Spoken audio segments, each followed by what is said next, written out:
And now back across the other side of the aisle to Republican Senator Ron Johnson of Wisconsin. Earlier this month, though, he called the secret behind-the-doors debt ceiling negotiations disgusting. Does he still think that? Plus, is he satisfied with the proposed deal? Joining us is Wisconsin's Republican Senator, the great state of Wisconsin, I might add. Sorry to Senator Landrieu from the great state of Louisiana. But anyway, Senator, you said it was disgusting.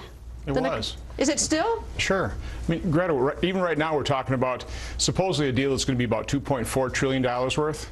I mean, think of what that is. It's $2.4 million worth. And you just have a couple people negotiating this. I mean, it's ridiculous. I mean, we're talking about the federal government's budget here. But you get a vote tomorrow or the next day? Well, I don't know. You heard Senator Sessions say that we really do need time to review this. We don't want this like the health care law that nobody ever read the thing. You know, we don't want to have to, pass it to see what's in it. We actually want to see what's in this before we go ahead and pass it. In terms of what you know so far, the same question I posed to Senator Landrieu and Senator Sessions, does it look like something that's is something that you can put your hands around, that's something you're likely to vote for? Here's the first problem. The rating agencies, everybody's been keying on that. They say we need at least $4 trillion, to avoid a downgrade in our debt.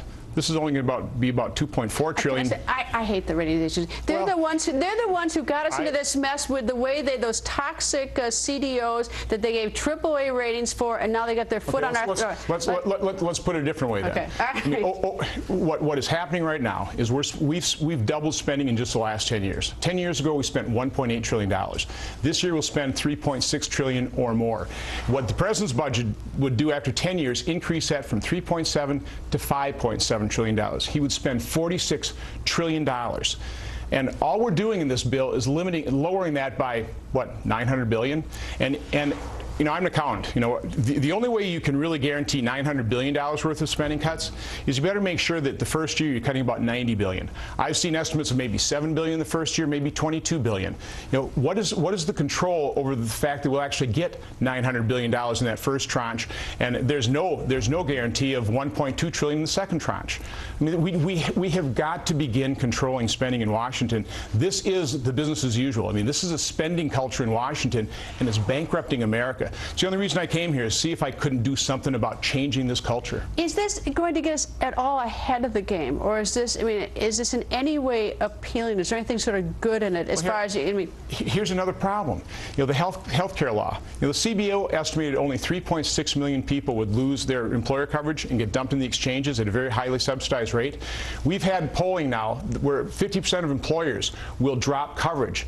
There's 180 million people that get their coverage through their employers right now.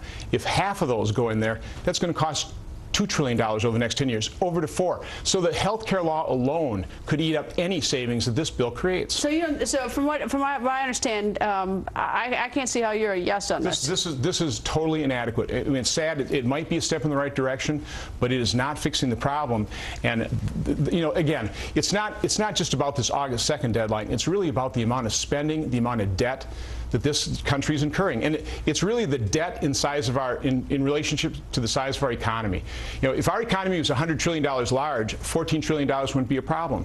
But our economy is only $14.8 trillion, and that is the problem. We have way too much debt for the size of our economy. And how about, let me ask you quickly, do you want to stick around and handle that problem? This continuing resolution funding our government ends September 30th. Do you want to do that now, or do you want to wait till the 29th of September? What should have happened is the Democrats should have passed a budget in the Senate back on April 5th. I know. We're over that one. No, we're not over that. I mean, that is the problem. That's what's so disgusting about this. So now we're backing up against these deadlines, and we're trying to spend trillions of dollars in a couple weeks. And we're being given these bills. We have no time to read them. That is horrible government. It's an awful process, and it's going to produce an awful product. Senator, thank you, sir. Thank you.